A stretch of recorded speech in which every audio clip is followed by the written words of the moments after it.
نحمده ونصلي على رسوله الكريم اما بعد۔ حج و عمرہ سے فارغ ہونے کے بعد سب سے اہم اور افضل کام سید الانبیاء رحمت عالم رسول اکرم صلی اللہ علیہ وسلم کی مسجد نبی کی زیارت اور دربار اقدس میں حاضری کی سعادت ہے۔ محبوب رب العالمین تاجدار مدینہ محمد عربی صلی اللہ علیہ وسلم کی محبت و عظمت وہ چیز ہے جس کے بغیر ایمان مکمل نہیں ہو سکتا ہے۔ اس کا طبعی تقاضا تو یہ ہونا چاہیے کہ دیار مقدس میں پہنچنے کے بعد دربار رسالت میں حاضری کے بغیر گھر واپسی نہ ہو۔ یہ وہ دولت عظمیٰ ہے کہ جس کی حصولیابی پر ایک سچا عاشق رسول امتی اپنی قسمت کی بلندی پر بجا طور پر ناز کر سکتا ہے۔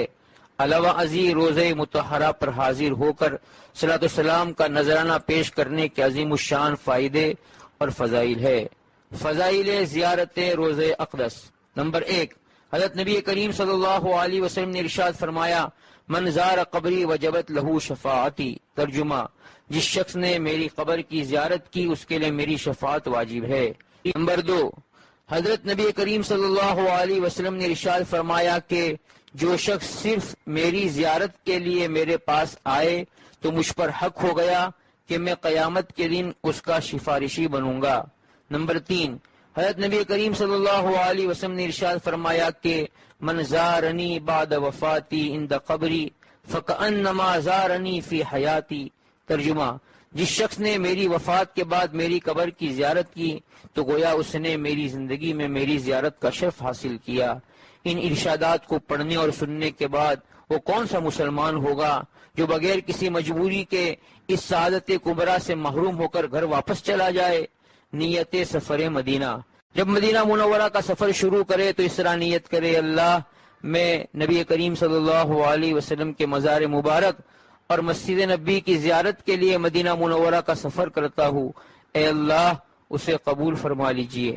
اہتمام سنت۔ سفر مدینہ میں سنتوں پر عمل کا خاص خیال رکھے۔ درود شریف۔ اس سفر میں درود شریف بکثرت پڑھے۔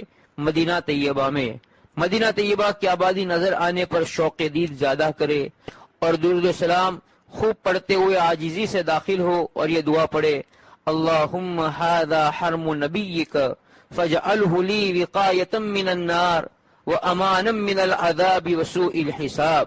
اے اللہ، یہ آپ کے نبی کا صلی اللہ علیہ وسلم حرم ہے، اس حرم کو میرے لیے جہنم سے خلاصی کا ذریعہ بنا دے اور اس کو میرے لیے جہنم کے عذاب سے اور برے حساب و کتاب سے حفاظت کا ذریعہ بنا دے۔ مسجد نبی۔ قیام گاہ پر سامان رکھ کر غسل کرے ورنہ وضو کرے، اچھا لباس پہنے، خوشبو لگائیں اور ادب و احترام سے درود شریف پڑھتے ہوئے مسجد نبی کی طرف چلے۔ مسجد نبی میں داخلہ۔ باب جبرائیل یا باب السلام ورنہ کسی بھی دروازے سے داہنا قدم رکھ کر مسجد نبی میں داخل ہو اور یہ دعا پڑھے، بسم اللہ والصلاۃ والسلام علی رسول اللہ رب اغفر لی ذنوبی وافتح لی ابواب رحمتک، اور اعتکاف کی نیت کرے اور بغیر کسی کو تکلیف دیے آگے بڑھے۔ نفل نماز۔ اگر مکروہ وقت نہ ہو تو ریاض الجنہ میں محراب النبی کے پاس ورنہ کسی بھی جگہ 2 رکعت تحیۃ المسجد پڑھے اور پھر دل و جان سے اللہ تعالیٰ کی حمد و ثنا کر کے دعا کرے اور توبہ کرے۔ روزے مبارک پر حاضری۔ اب انتہائی خشوع خضوع اور ادب و احترام کے ساتھ روزے اقدس کی طرف چلے اور جالیوں کے سامنے پہلے سوراخ کے آگے 3-4 ہاتھ فاصلے سے کھڑے ہو جائے اور نظریں جھکا لے، درود و سلام، اور قبر مبارک کے سامنے ایک بار یہ آیت تلاوت کرے، اعوذ باللہ من الشیطان الرجیم، بسم اللہ الرحمن الرحیم، ان اللہ وملائکتہ یصلون علی النبی یا ایہا الذین آمنوا صلوا علیہ وسلموا تسلیما۔ اس کے بعد 70 مرتبہ درود شریف پڑھے، صلی اللہ علیہ وسلم یا رسول اللہ، اور درمیانی آواز سے اس طرح سلام عرض کرے، الصلاۃ والسلام علیک یا رسول اللہ، الصلاۃ والسلام علیک یا نبی اللہ، الصلاۃ والسلام علیک یا حبیب اللہ، الصلاۃ والسلام علیک یا خیر خلق اللہ، الصلاة والسلام عليك أيها النبي ورحمة الله وبركاته يا رسول اللہ۔ نمبر 2، کلمہ شہادت پڑھنا، اشہد ان لا الہ الا اللہ وحدہ لا شریک لہ، اشہد انک عبدہ ورسولہ، اشہد انک قد بلغت الرسالہ وأديت الأمانة ونصحت الأمة وكشفت الغمة فجزاك الله عنا خيرا، جزاك الله عنا أفضل وأكمل ما جزا به نبيا عن أمتي۔ دعا، اس کے بعد حضور صلی اللہ علیہ وسلم سے شفاعت کی درخواست کرے اور 3 بار کہے اسألک الشفاعت یا رسول اللہ، اور آپ کے وسیلے سے دعا کرے جس میں حسن خاتمہ، اللہ کی رضا اور مغفرت بطور خاص مانگے۔ دوسروں کا سلام، اس کے بعد جس عزیز یا دوست کا سلام کہنا ہو اس طرح عرض کرے السلام علیک یا رسول اللہ من فلان ابن فلان، فلاں ابن فلاں کی جگہ اس عزیز کا نام ماولدیت کے ادا کرے۔ حضرت صدیق اکبر رضی اللہ تعالیٰ عنہ پر سلام، اس کے بعد دائیں طرف جالیوں میں دوسرے سوراخ کے سامنے کھڑے ہو کر اس طرح سلام عرض کرے السلام علیک یا سیدنا ابا بکر الصدیق، السلام علیک یا خلیفۃ رسول اللہ، جزاک اللہ عن امت محمد صلی اللہ علیہ وسلم خیرا۔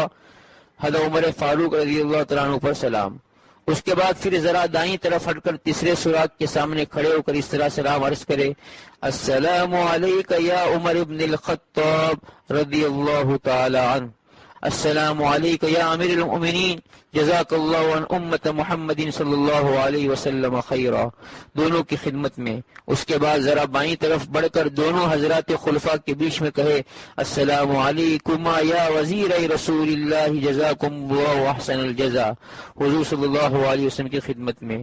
اس کے بعد پھر ذرا بائیں طرف بڑھ کر پہلے سوراخ کے سامنے آ جائے اور ذوق و شوق سے نبی کریم صلی اللہ علیہ وسلم کی خدمت میں درود و سلام پیش کرے جس کے الفاظ اوپر لکھے گئے ہیں، اور اپنے لیے اہل و عیال اور والدین وغیرہ کے اللہ سے دعا کرے۔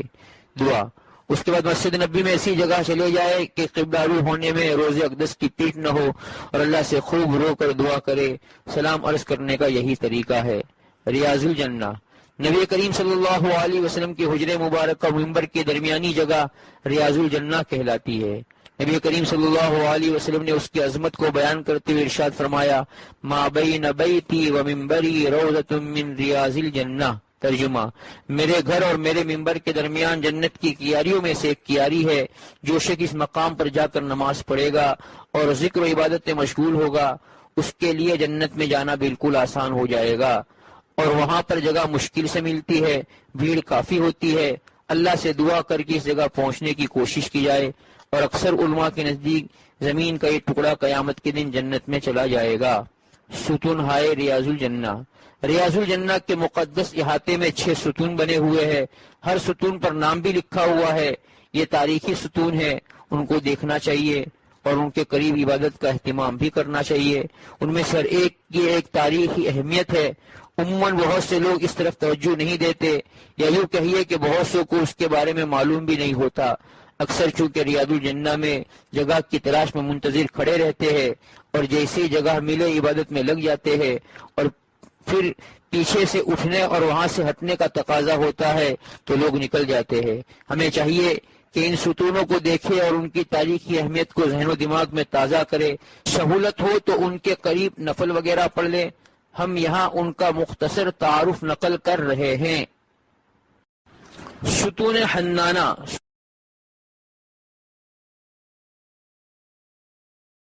ستون حنانہ وہ ستون ہے جو کھجور کے تنے کا تھا۔ مسجد نبی میں ممبر بننے سے قبل حضور صلی اللہ علیہ وسلم اسی ستون سے ٹیک لگا کر خطبہ اور وعظ و نصیحت فرمایا کرتے تھے۔ جب ممبر بن گیا اور ستون کو چھوڑ کر ممبر پر آپ صلی اللہ علیہ وسلم جلوہ افروز ہو کر خطبہ دینے لگے تو یہ ستون باقاعدہ آواز سے آپ صلی اللہ علیہ وسلم کی جدائیگی میں رونے لگا، تو نبی کریم صلی اللہ علیہ وسلم نے اس کو اپنے سینے سے لگا لیا تو اس کا رونا بند ہوا۔ ایک روایت میں ہے کہ اس کے رونے سے مسجد گونج گئی، دوسری روایت میں ہے کہ اس کے رونے سے اور اس کی حالت سے مسجد والے بھی رونے لگے۔ عائشہ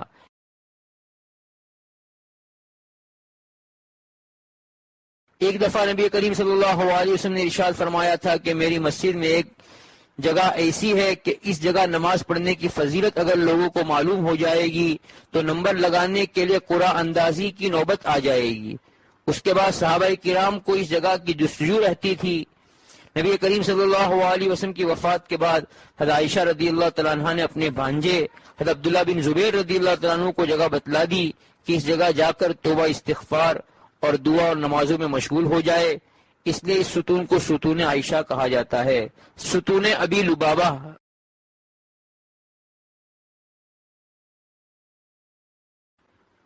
حضرت ابو لبابہ رضی اللہ تعالیٰ عنہ جلیل القدر صحابی ہے۔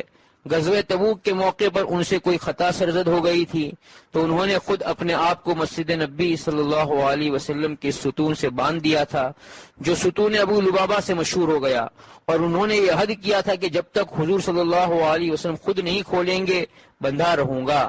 اور آپ صلی اللہ علیہ وسلم نے بھی یہ فرمایا تھا کہ جب تک خدا کی طرف سے مجھے حکم نہ ہوگا میں بھی نہیں کھولوں گا، خواہ اسی حالت میں مجھے موت آ جائے۔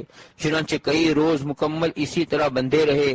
ان کی بیوی اور بیٹی نگہداشت کرتی تھی، انسانی ضرورت اور نماز کے وقت کھول دیتی اور فارغ ہونے کے بعد دوبارہ باندھ دیتی تھی۔ کھانے پینے کے قریب تک نہ جاتے تھے، یہاں تک کہ غشی طاری ہو جاتی تھی۔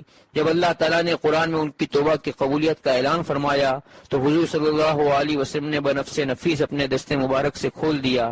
اس ستون کو استوان توبہ بھی کہا جاتا ہے۔ اس جگہ توبہ کی قبولیت قرآن سے ثابت ہے، اس لیے یہاں 2 رکعت نماز پڑھ کر توبہ استغفار اور دعا کرنا چاہیے۔ ستون سریر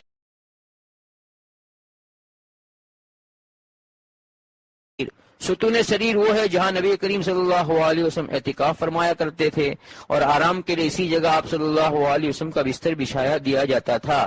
یہ چونکہ نبی کریم صلی اللہ علیہ وسلم کے اعتکاف کی جگہ ہے، اس لیے یہاں بھی دعائیں بہت زیادہ قبول ہوتی ہے۔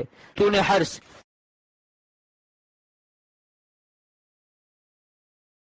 ستون حرس جو حجر عائشہ کی دیوار سے متصل ہے، ہجرت کے بعد شروع میں نبی کریم صلی اللہ علیہ وسلم کے دروازے پر پہرا دیا جاتا تھا، تو پہرا دینے والے اسی ستون کے پاس بیٹھ جاتے تھے۔ بعد میں اللہ تعالیٰ نے قرآن کریم میں اعلان فرمایا کہ آپ صلی اللہ علیہ وسلم کی حفاظت اللہ تعالیٰ خود فرمائیں گے۔ قرآنی اعلان کے بعد یہ پہرے کا سلسلہ ختم ہو گیا۔ ستون وفود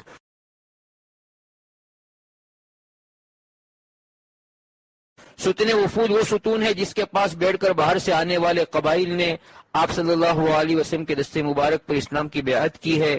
یہ ستون حجر عائشہ اور حجر فاطمہ کی دیوار سے متصل ہے۔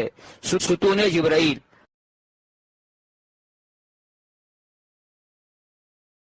حضرت جبرائیل امین علیہ السلام جب وحی لے کر حضرت دحیہ کلبی کی شکل میں تشریف لاتے تو اکثر و بیشتر اسی ستون کے پاس بیٹھے ہوئے نظر آتے تھے۔ اس جگہ کو مقام جبرائیل بھی کہتے ہیں۔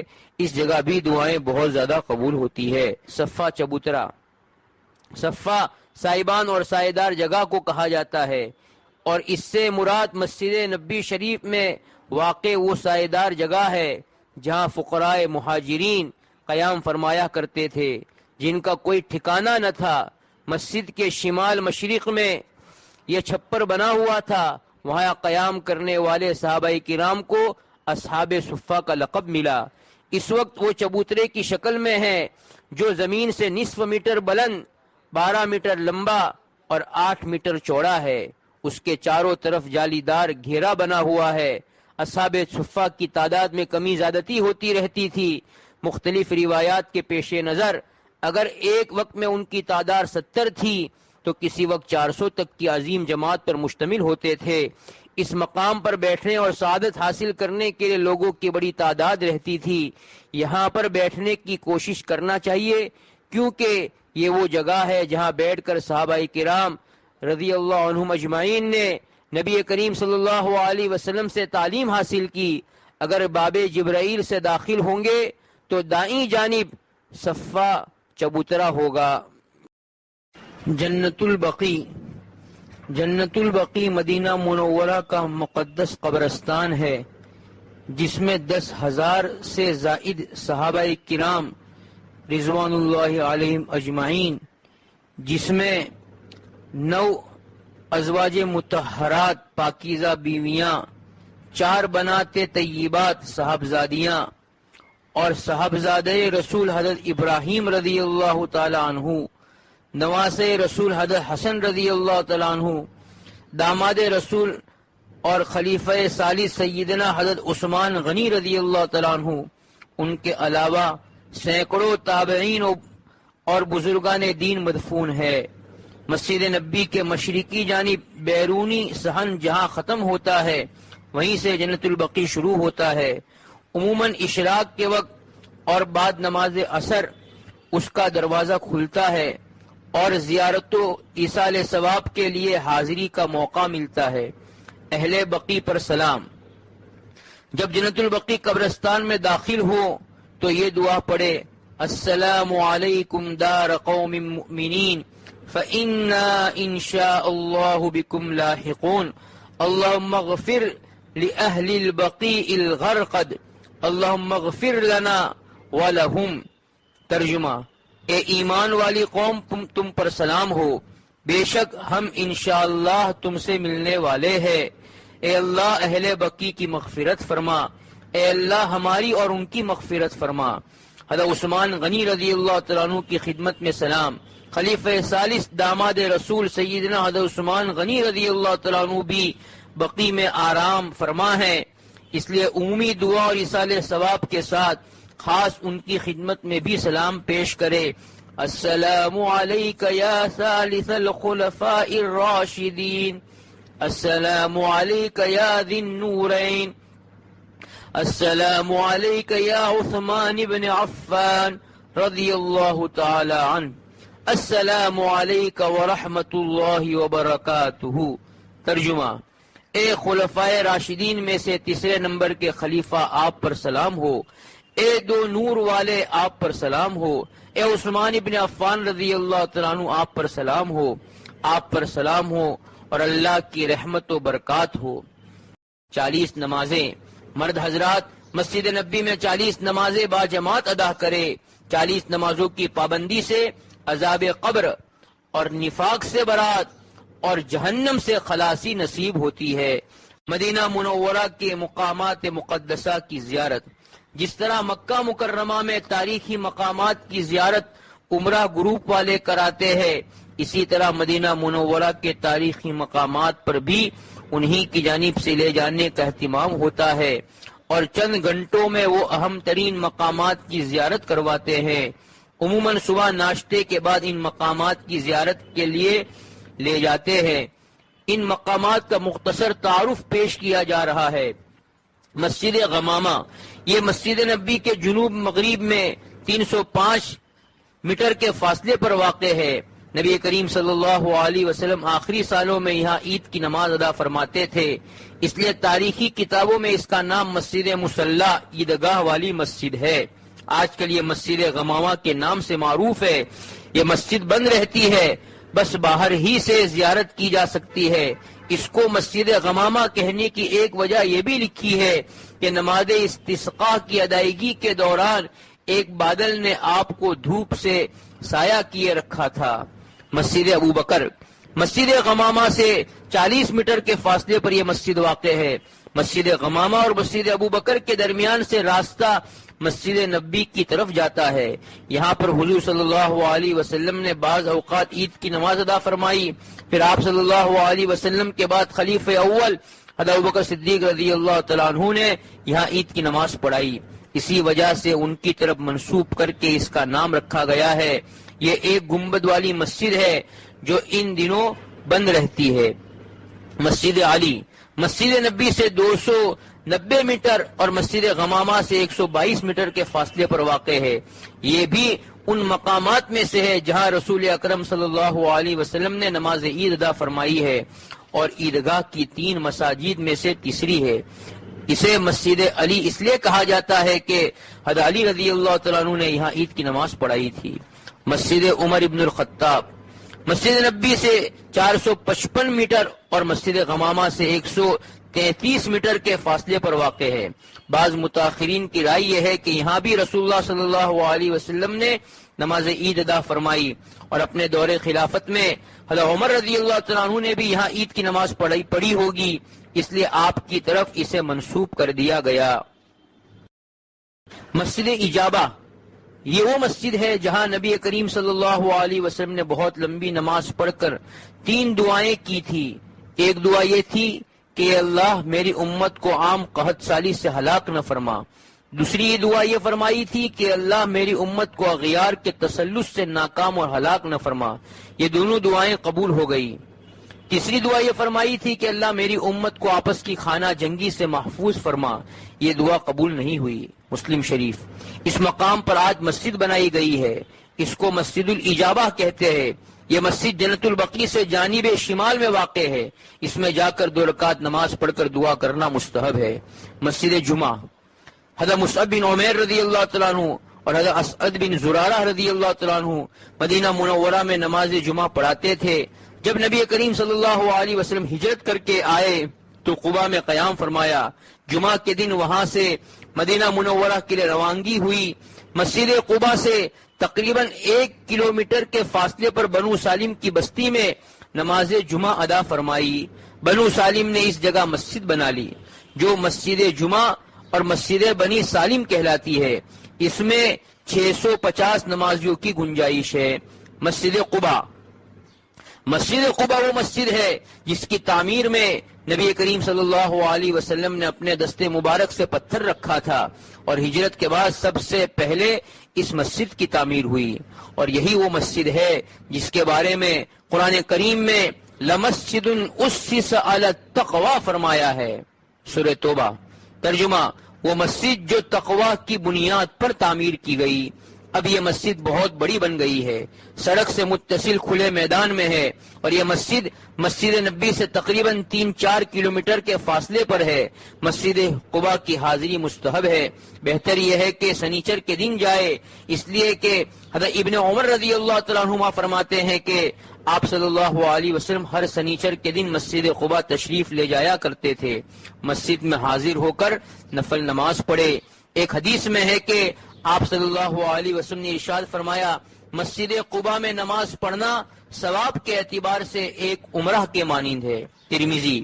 ایک دوسری حدیث میں ہے کہ جو شخص اپنے گھر میں وضو کر کے مسجد قباء آتا ہے پھر اس میں نماز پڑھتا ہے تو اس کے لیے ایک عمرے کے برابر ثواب ہے۔ ابن ماجہ۔ مسجد قبلتین، اس مسجد میں 2 محراب ہے، ایک بیت المقدس کی طرف اور ایک بیت اللہ کی طرف۔ نبی کریم صلی اللہ علیہ وسلم کی مدینہ منورہ ہجرت کے بعد 17 مہینوں تک بیت المقدس کو قبلہ بنا کر نمازیں ادا کی گئی۔ ایک دن اسی مسجد قبلتین میں رسول اللہ صلی اللہ علیہ وسلم نماز پڑھا رہے تھے کہ دربار الہی سے دوران نماز بیت اللہ کی طرف رخ کرنے کا حکم ہوا، اس لیے اس کو مسجد قبلتین کہا جاتا ہے۔ جبل احد کے بارے میں آپ صلی اللہ علیہ وسلم نے ارشاد فرمایا، احد جبل یحبنا ونحبہ۔ ترجمہ: احد ایسا پہاڑ ہے جو ہم سے محبت کرتا ہے اور ہم اس سے محبت کرتے ہیں۔ بخاری۔ احد پہاڑ کے دامن میں مشہور غزوہ احد ہوا، جن میں 70 صحابہ رضی اللہ عنہم اجمعین شہید ہوئے تھے۔ ان میں آپ کے ام محترم سید الشہداء حضرت حمزہ رضی اللہ تعالی عنہ بھی ہے۔ مستحب یہ ہے کہ شہداء احد کی زیارت ہر جمعرات کو کی جائے۔ ملا علی قاری رحمۃ اللہ علیہ نے لکھا ہے کہ جبل احد اور شہداء احد دونوں کی زیارت کی مستقل نیتیں کرے اور شہداء احد پر سلام پیش کرے اور ایصال ثواب کا اہتمام کرے۔ مساجد 6: مسجد الفتح، مسجد سلمان فارسی، مسجد علی، مسجد عمر، مسجد سعد بن معاذ، مسجد ابو بکر۔ یہ 6 مسجدیں اسی جگہ بنی ہوئی ہے جہاں پر غزوہ خندق کا واقعہ پیش آیا تھا۔ مدینہ منورہ کے مشہور پہاڑ جبل صلاح کے دامن میں یہ مسجدیں ہے جہاں جس صحابی کو نبی کریم صلی اللہ علیہ وسلم نے متعین فرمایا تھا اسی مقام پر ان کے نام سے مسجدیں بنا دی گئی تھی۔ پہاڑ کے دامن میں ایک اونچا ٹیلہ ہے، اس پر نبی کریم صلی اللہ علیہ وسلم غزوہ خندق کے موقع پر تشریف فرما تھے۔ وہاں پر ایک مسجد الفتح کے نام سے بنائی گئی۔ 1424 ہجری میں جبل صلح کے دامن میں مسجد خندق کے نام سے ایک بڑی مسجد بنا دی گئی ہے، اور مساجد ستہ میں سے بعض مسجدیں ان میں شامل ہو گئی ہے۔ نوٹ: باقی اور بھی مقامات مقدسہ ہیں جن کی تعداد 30 تک گنوائی جاتی ہے، اگر ہو سکے تو ان کی بھی زیارت کرے۔ یہاں سے واپسی: جب مدینہ منورہ سے واپس ہو تو طریق بالا کے مطابق روض اقدس پر حاضر ہو کر سلام عرض کرے، اس جدائی پر آنسو بہائے اور دعا کرے، اور دوبارہ حاضری کی حسرت کے ساتھ واپس ہو، صلی اللہ علیہ وسلم۔